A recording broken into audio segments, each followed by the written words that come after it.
नमस्कार, कहानी बैरल में आपका स्वागत है। लीजिए पेश है सेवाराम यात्री द्वारा लिखित कहानी किस्सा जोंक। लीजिए। गलत पते पर भेजे गए खत की तरह वह फिर बैरंग वापस आ गया। अपनी बहुत अच्छी किताबें, जिन्हें बरसों से बहुत सहेजकर अलमारी में संजोकर रखे हुए था, उसके जाने का इंतजाम करने के लिए मैंने कौड़ियों में बेच दिया था। जाने से पहले उसने अपनी नियुक्ति का जो पत्र मुझे दिखलाया था, उसे देखकर मैं इतना आह्लादित हो उठा था जैसे मेरी बढ़ती उम्र की बेटी का वरण करने के लिए कोई मकबूल वर स्वयं ही मेरे दरवाजे पर याचक बनकर आ गया हो। यही नहीं, उसे नौकरी मिल जाने की खुशी में मैंने मित्रों को एक अच्छी सी दावत तक दे डाली थी। उसने जाते हुए कहा था, दादा जाते ही आपको तार दूंगा और पहली तनख्वाह मिलते ही रुपया भी जरूर भेजूंगा। भाव विवलता से वह यहाँ तक द्रवित हो उठा था कि आंखों में आंसू भरकर उसने मेरे दोनों पांव कई क्षण तक पकड़ रखे थे। उसके स्वरूप को देखकर मैं भावुक हो उठा था और यह सोचकर आश्वस्त हो गया था कि उसे वास्तविकता का ज्ञान हो गया है।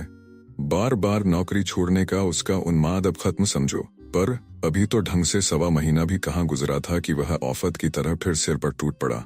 मैंने दहलीज पर उसे खड़े देखा तो मैं चौंक उठा। मोटे कांच वाले चश्मे के पीछे उसकी आंखें मिचमिचा कर मुझे घूर रही थीं। उसे सामने खड़ा देखकर मैं भीतर तक उखड़ गया और एक शब्द भी नहीं बोल पाया। इसी समय रिक्शे वाला उसका लोहे का भारी संदूक जीने की सीढ़ियों से खींचता लाया और मेरी दहलीज पर रखकर किराए के इंतजार में खड़ा हो गया। कई जेबों में टटोला टटाली करके उसने पैसे निकाले और रिक्शा चालक की ओर आगे बढ़ाकर बोला, नीचे चबूतरे पर मेरा बिस्तर और बैग रखा है, उसे भी यहीं उठा लाओ। इसके बाद वह मूर्खों की तरह बेवजह मुस्कुराते हुए बढ़ा और मेरे घुटने छूकर बोला, भाभी और बच्चे नहीं दिख रहे हैं क्या? कानपुर गए हैं? मेरे हाँ कहने के बाद मुझे कुछ कहने का अवसर ही उसने नहीं दिया।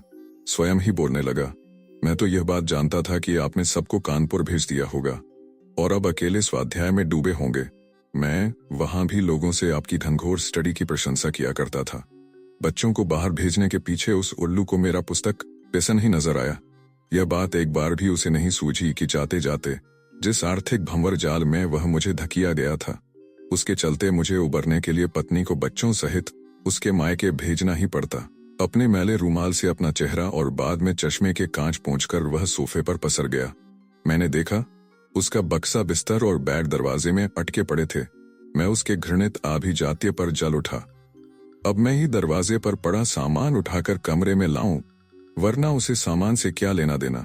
वह भुनभुनाया, लाख रिजर्वेशन करा लो, पर ट्रेन में घुसपैठिए कहाँ चैन लेने देते हैं। अहमदाबाद से दिल्ली तक आते आते मैं तो पूरी तरह घुट गया।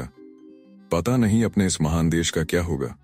उसकी फिजूल बकवास से मेरी खिन्नता और बढ़ गई। मैं कुर्सी छोड़कर उठा और रसोई की ओर जाते हुए बोला, बातें बाद में करना, तुम हाथ मुंह धो, मैं चाय बना लाता हूँ। वह सोफे पर लंबा होता हुआ बोला, वह सब मैं ट्रेन में ही कराया हूँ। बड़ी भूख लगी है, चाय के साथ थोड़ा चना चबेना भी हो तो क्या कहना। मैंने रसोई में जाकर कई डिब्बे उल्टे पुल्टे पर सिर्फ एक डिब्बा ही निकला जिसमें जरा सा बेसन पड़ा था। सब्जी की टोकरी में जो 2-3 प्याज पड़ी थीं, उन्हें महीन महीन काट कर मैंने बेसन में मिलाया और तय किया कि चाय के साथ थोड़ी सी पकौड़ियां तल लूं। कह 60-10 दिन पहले ही खत्म हो गई थी, इसलिए मैं बत्ती वाले स्टोव पर ही चाय वगैरह बनाता था। मैंने स्टोव जलाकर पहले पकौड़ियां तलीं और उन्हें प्लेट में रखकर कमरे में ले गया। मैंने प्लेट मेज पर टिकाई और उससे बोला, मैं अभी चाय लेकर आ रहा हूँ। उसने मेज से अपना चश्मा उठाकर आंखों पर चढ़ाया और गर्म पकौड़ियां देखकर चहक उठा, अरे वाह दादा, रियली यू आर एजिंग। मैं कमाल ही मानता हूँ आपको, 10 मिनट में चाय पकौड़ियां तैयार। आप तो दफ्तर में बेकार आंखें फोड़ रही हैं, आपको तो किसी 5 स्टार होटल में कुक होना चाहिए। उसकी टिप्पणी पर यूं तो मेरा जी उसे खूब लतियाने का हुआ, पर मैं कुछ कहे बिना चाय बनाने चला गया। जब मैं चाय के प्याले लेकर कमरे में वापस लौटा तो मैंने पाया प्लेट में आधी पकौड़ी भी नहीं बची थी। वह चटखारे लेकर बोला, आई फील क्वाइट अनफुलफिल्ड। कम पकौड़ियों ने मेरी भूख और जगा दी। आपने कितनी बढ़िया पकौड़ियां बनाई, मगर इतनी कम क्यों बनाई? मैंने थोड़ी सख्ती से कहा। पकौड़ियों के लिए इतना ही बेसन था घर में इस वक्त। ओह, तब तो अहम सारी। वह सोफे की पीठ से टिककर चाय पीने लगा। मैंने भी बोलने की कोई जरूरत नहीं समझी, चुपचाप कुर्सी पर टिककर चाय पीता रहा। जब मैंने देर तक उससे न नौकरी छोड़ने के बारे में पूछा, न कोई और जिज्ञासा दिखलाई, तो वह स्वयं ही नौकरी को एक भद्दी सी गाली देकर खत बताने लगा। क्या नौकरी थी? मनहूस शहर है मेरा, तो उस नरक शहर में पहुंचते ही हाल बुरा हो गया।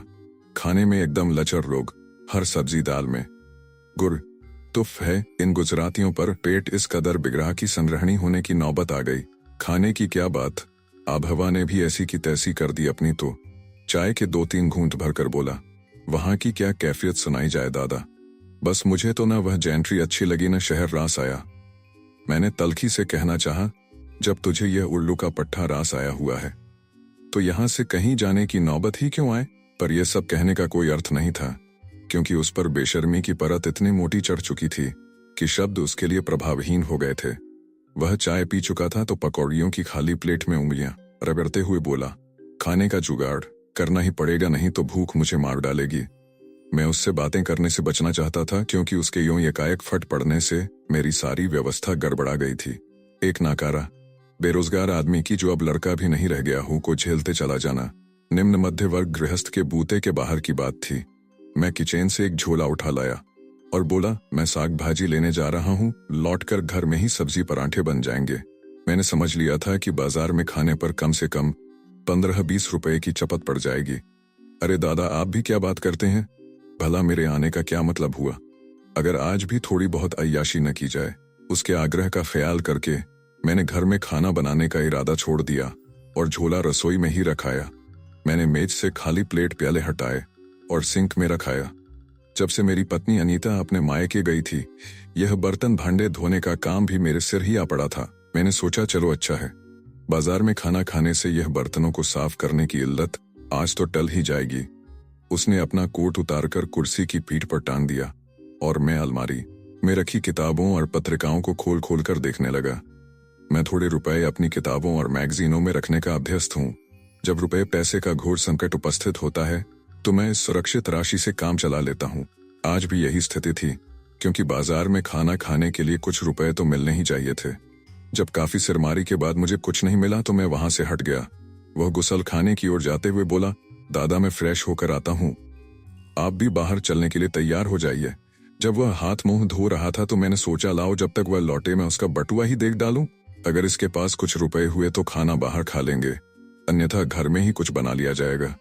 मैं पिछले अनुभवों के आधार पर जानता था कि वह बहुत फजीहत पसंद आदमी था। मानो इसने खाना खाने के बाद अपने हाथ झाड़ दिए और खाने का पैसा चुकाने से इनकार कर दिया तो भरे बाजार में मिट्टी पिट जाएगी। उसका बटुआ देखकर मैं आश्वस्त हो गया। उसमें 10-10, 5-5 के नोट तो थे ही, 1200 रुपये का एक चेक भी था। वह बाथरूम से लौटा तो मेरे हाथ में अपना मनी बैग देखकर एकदम बौखला उठा।